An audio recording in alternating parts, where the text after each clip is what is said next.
organize for it. Stay up in the night and in the morning I'ma rise for it. Heart for it, mind for it, ears for it, eyes for it. Peace and a place on this earth for me and mine for it. Work for it, strive for it, I'ma organize for it. Stay up in the night and in the morning I'ma rise for it. Heart for it, mind for it, ears for it, eyes for it. Peace and a place on this earth for me and mine for it.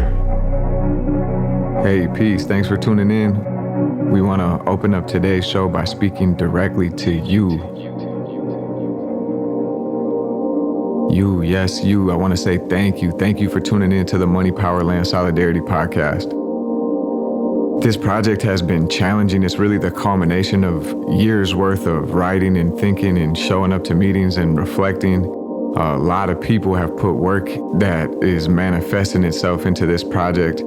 It's been a life-giving project, and all the positive feedback we've gotten, all the text message I've gotten, all the posts on social media and reviews of the show, and just comments that we've got from people, it's really affirming, it's really encouraging. We really appreciate it. I want to give an extra special thank you to all the bread and butter subscribers on Patreon. Stepping up to the plate like that, participating, being a part of it, it makes it possible. It's really exciting. We really appreciate your support. At the top of today's show, I also wanted to say thank you and give a huge shout out to Isaac Specktor. Isaac's been producing the show. If you've been listening, then you've been enchanted by the soundscapes that he's been creating. It's been a really beautiful collaboration. I'm really appreciative of it. And I hope that when you hear the show, you appreciate Isaac's work. Also, I want to say thank you to Deanna Siegel Garcia, who has been a thought partner in the process, who has been a supporter of the show. Without you two, it wouldn't have happened. And there's many others who I can't name too many to name who have made it possible. Thank you. Today, we're going to put the first season of the Money, Power, Land, Solidarity podcast to rest. We're going to take a short break to focus on production for season 2 with the aim of dropping in the top of 2020. And for those bread and butter subscribers on Patreon, we're going to be dropping a little bonus content. We're calling today's episode The Reorientation.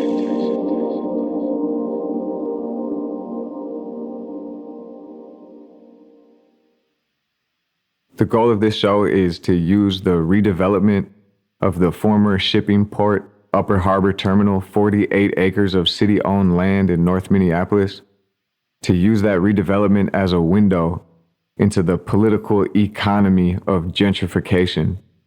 We want to talk about race and class and power. Who decides what is built, where it's built, and who it's for? The Upper Harbor Terminal redevelopment is a great case study.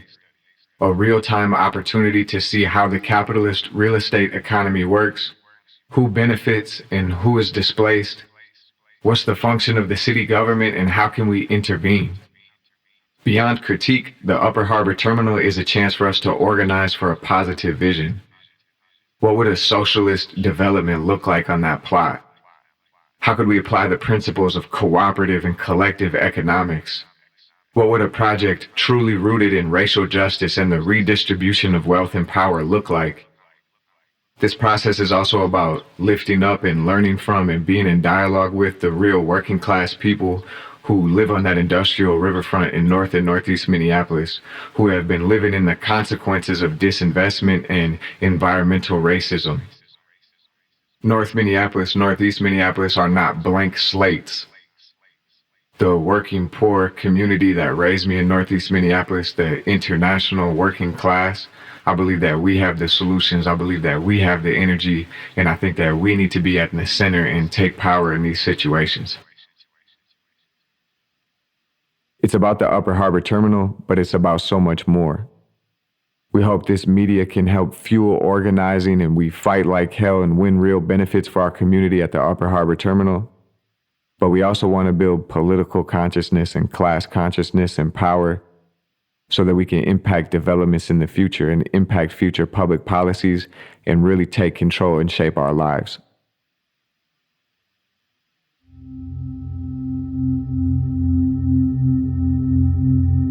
Now that we've grounded ourselves, let's get up to date on the Upper Harbor Terminal.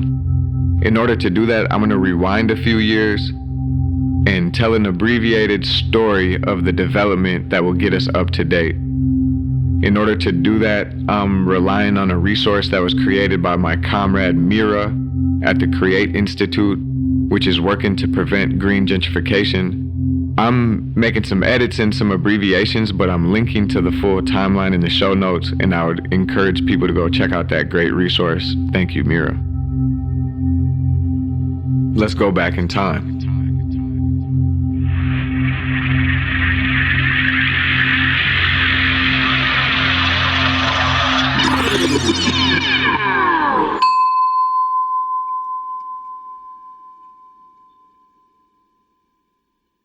First and foremost, we must acknowledge that this Upper Harbor Terminal site sits on stolen Dakota land.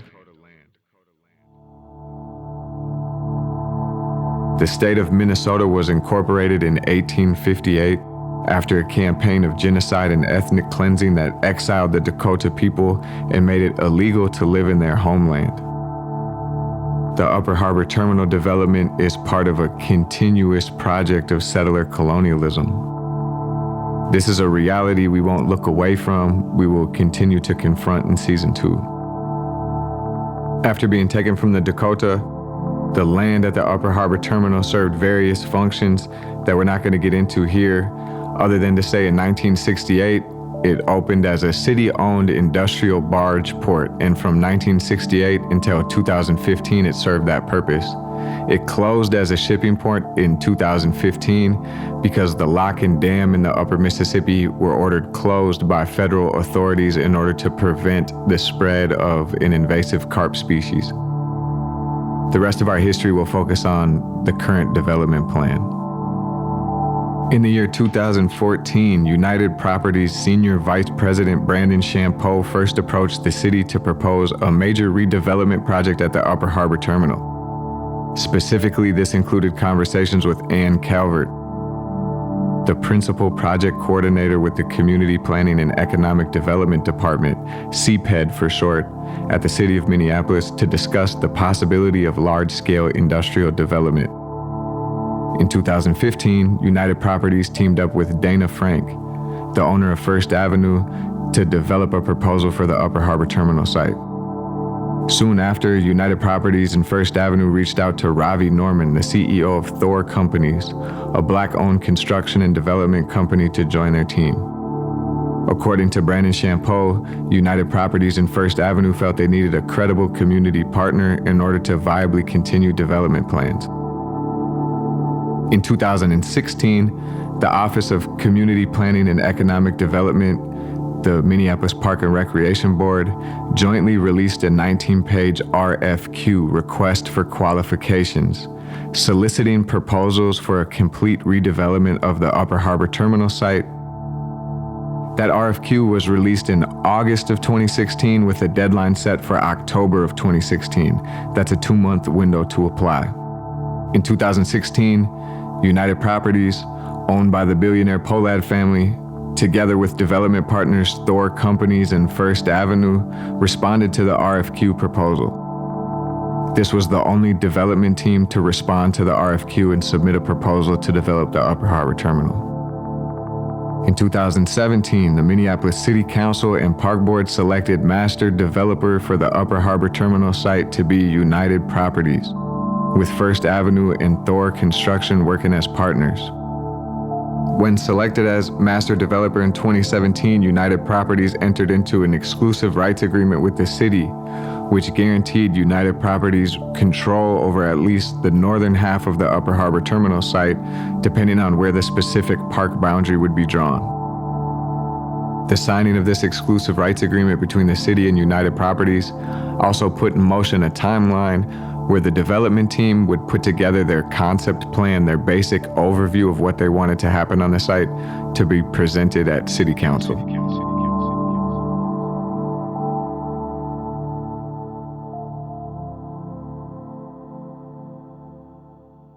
Now is a good time to step out of our brief history to make some observations. I think it's really important to note that the development team has been meeting with each other and with the city about the Upper Harbor Terminal site since 2014. That's at least 2 years before the RFQ was made public. And then once that request for qualifications was made by the city, this developer was the only team that responded So the wealthiest people in the state, one of the dominant real estate interests in the city, was meeting behind doors for years with the city before there was a public opportunity opened up to develop the land. And that firm ended up getting the exclusive rights agreement after a no competition process. Does that sound like equity to you? Does that sound like democracy to you?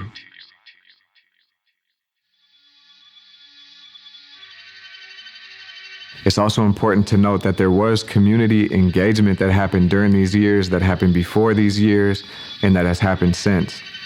The city, the park board, and Thor companies all held public meetings around the project and even contracted with local nonprofit Juxtaposition in order to study the site. My intention is not to invalidate or to ignore that engagement, but to make clear that while that public-facing community engagement was happening, the real power deals, the request for qualification, the exclusive rights agreement, the vision for the site was being negotiated behind closed doors at the behest and initiative of the developer. In a book I highly recommend, Capital City Gentrification and the Real Estate State, Samuel Stein talks about the capitalist democracy contradiction in urban planning.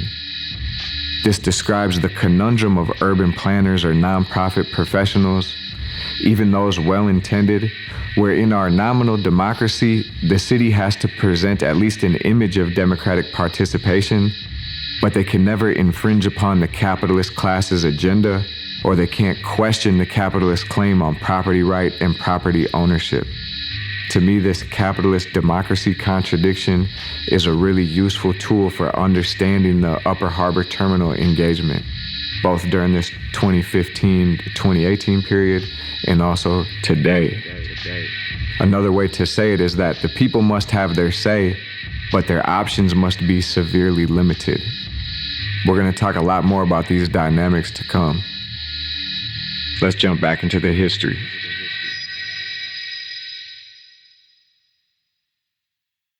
Now it's 2018. United Properties has been selected by the city to be the master developer at the Upper Harbor Terminal, has signed an exclusive rights agreement with the city, and is cooking up a concept plan to bring to City Hall. At that same time, a group of Northside residents, community activists, and representatives from various environmental organizations came together as the co-creation team.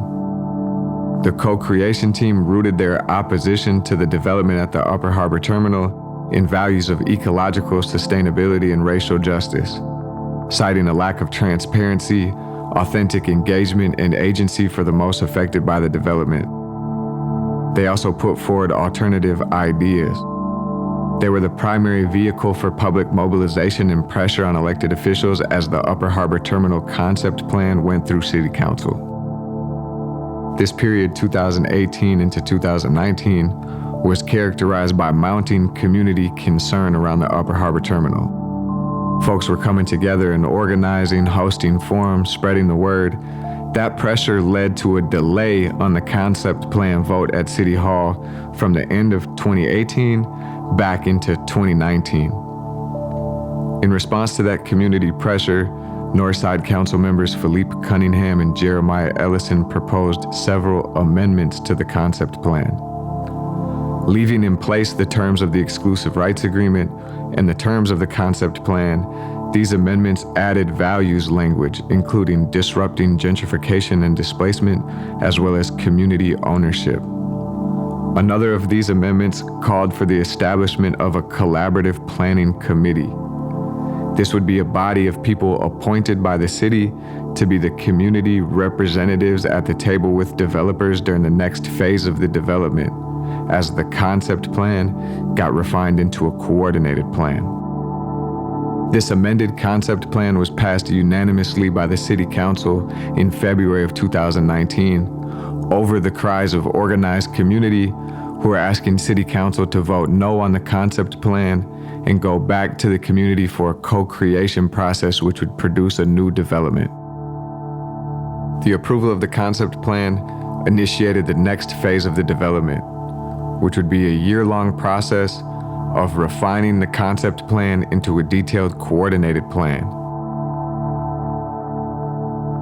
The approval of the concept plan also meant United Properties and the city entered into a new updated exclusive rights agreement, which affirmed United Properties' position as master developer with exclusive rights and stated clearly that once the coordinated plan was approved at City Council, land would be sold to United Properties. At the same time, the development team was showing some signs of trouble. In January of 2019, before this vote on the concept plan, Thor Construction was sued by Sunrise Banks for over $3 million.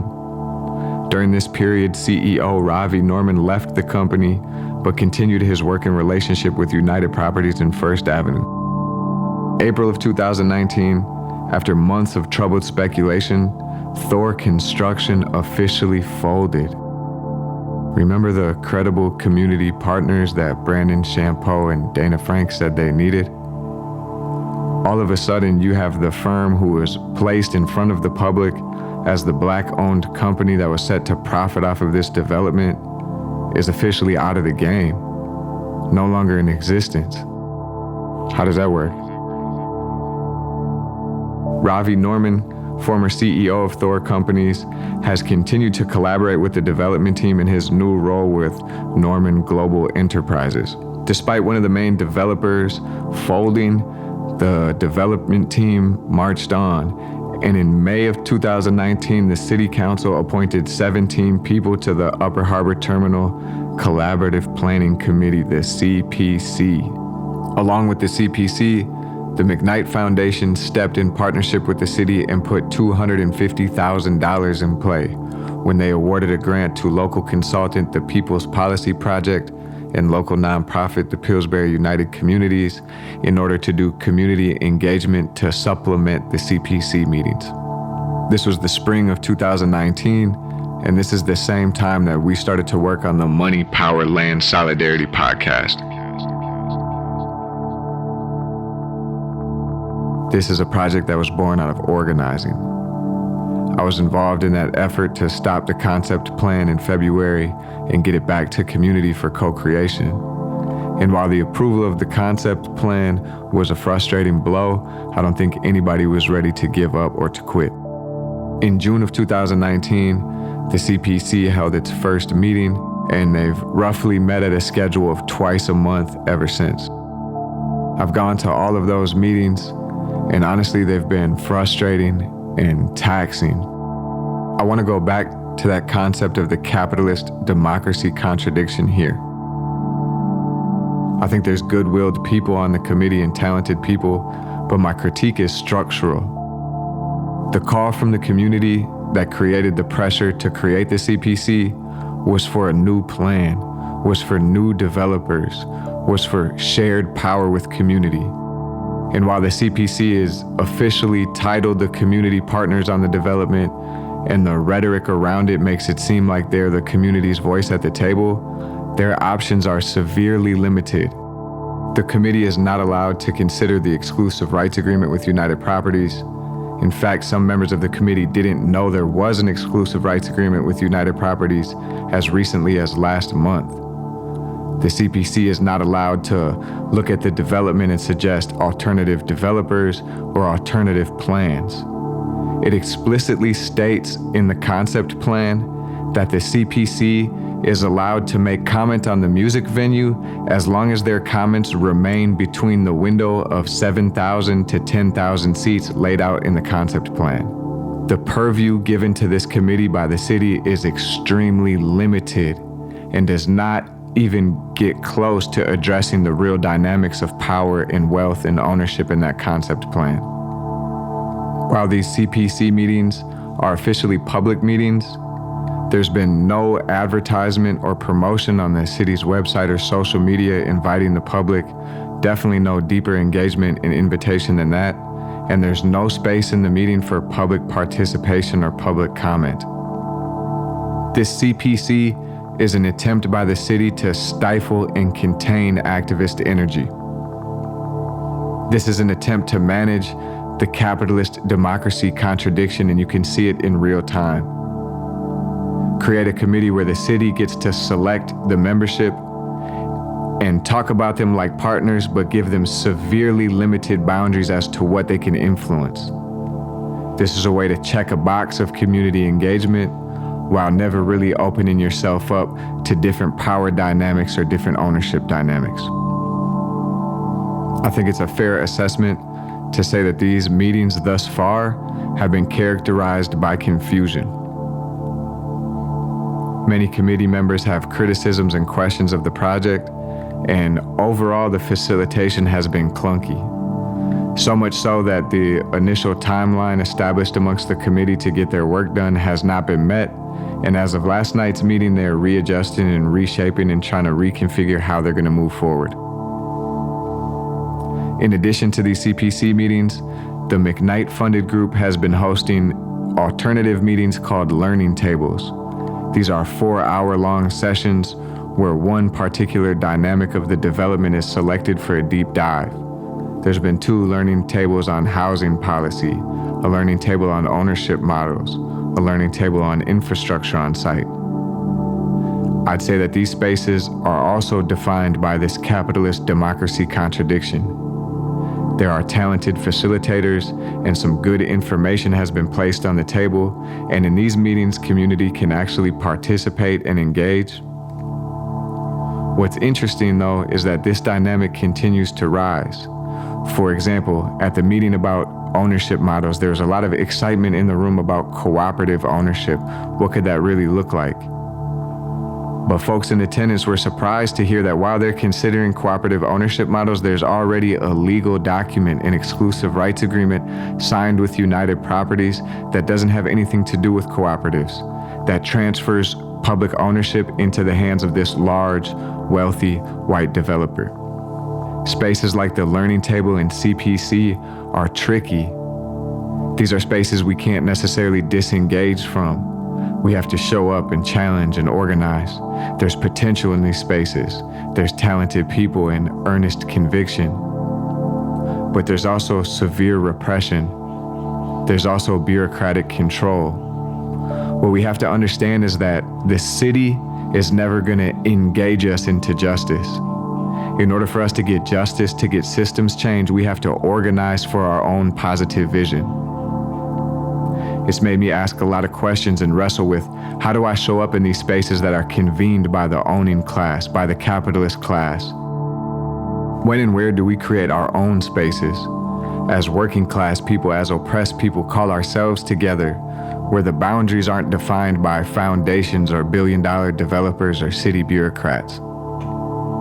Building dual power, a real inside-outside strategy for revolutionary change, means that we have to be building power on the ground, not curtailed and contained inside of these bureaucratic spaces with organized tenants and organized people that can control space, that can apply pressure, that can withhold their labor. It also means that we have to have representatives in these rooms that are willing to fight for our interests, that are willing to stand against the capitalist orthodoxy that dominates in those spaces and are willing to fight.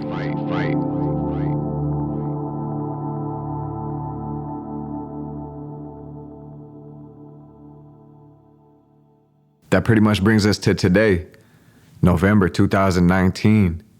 We're in the midst of this period where the concept plan is being refined into a coordinated plan to go back to City Hall. The CPC is meeting. The foundation-funded group is convening the learning tables. That means we need to organize.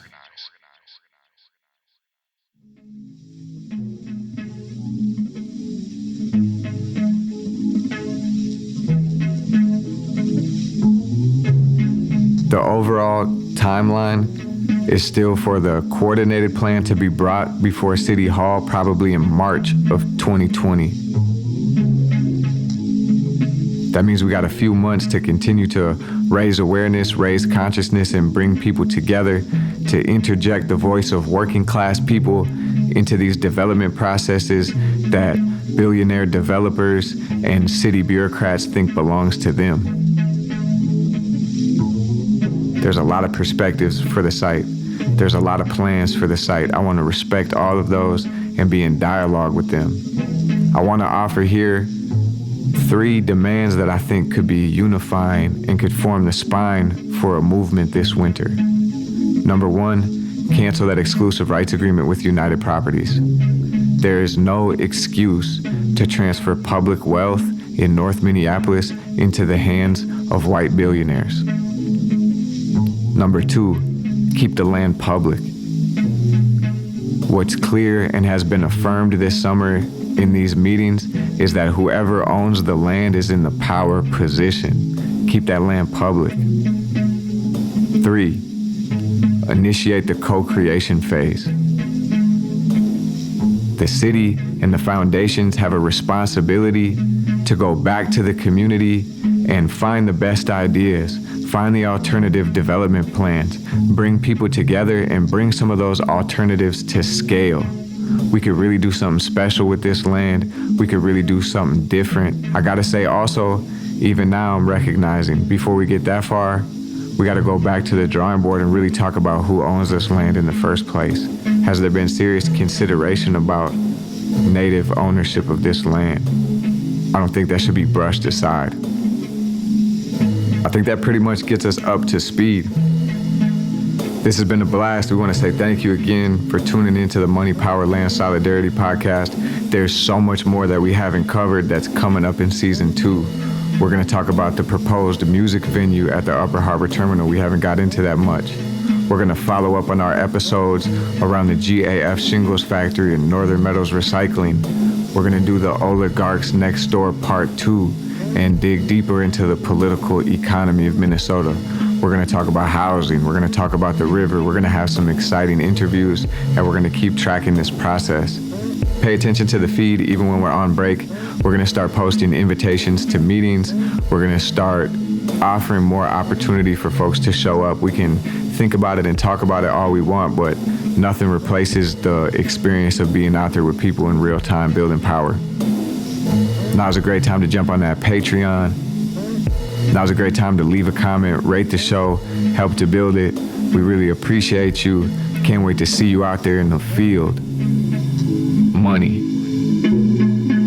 power, land, solidarity. More than that. We need money, land, solidarity. If you're funny, stand very far away from me. We have running plans about as far as they can see to keep them coming. Bands building up the company. Shauna told me I was gonna be prosperous. I listen. I'm just praying, make a place a positive addition. Try to knock me off my spot would be preposterous. Y'all fishing in this bitch, illuminate like phosphorus. I glisten, gliding like a Christ on the water. Now you're christened, sliding like I'm ice over top the opposition. Hold a vision in my mind and make it pop about fruition. Expanding these demands and will not crop the propositions. Guaranteed the whole mood. The rest you're gonna hear it